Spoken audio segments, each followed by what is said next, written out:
बुलेटिनमध्ये एक महत्त्वाची बातमी येते। राज्यात राजकीय घडामोडींना वेग आलेला आहे। राष्ट्रवादी काँग्रेसच्या सगळे आमदार, खासदार, जिल्हाध्यक्षांची बैठक बोलावण्यात आलेली आहे। 26 डिसेंबरला मुंबईमध्ये ही बैठक बोलावण्यात आलेली आहे। प्रदेशाध्यक्ष जयंत पाटील, अजित पवार, छगन भुजबळ यांच्या उपस्थितीत ही बैठक होणार आहे। राष्ट्रवादी काँग्रेसची 26 तारखेला बैठक बोलावण्यात आलेली आहे। सगळ्या आमदारांची, खासदारांची आणि जिल्हाध्यक्षांची ही बैठक असणार आहे। या सगळ्यांनी उपस्थित राहणं या बैठकीला अनिवार्य असणार आहे।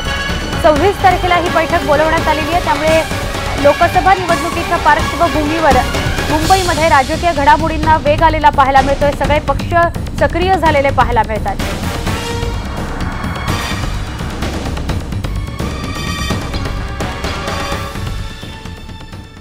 नाशिकमध्ये एका टाटा नॅनो कारनं अचानकपणे पेट घेतला। सुदैवाने कारचे चालक सौदाणकर सुखरूप आहेत। यात कुणीही जखमी झालेलं नाही, भाजलेलं नाही। पण राणेनगरमधली ही घटना आहे। टाटा नॅनो कारनं अचानकपणे पेट घेतला। चालक पटकन बाहेर पडला, त्यामुळे सुदैवाने बचावला। पण चालत्या नॅनो कारनं हा पेट घेतलेला आहे।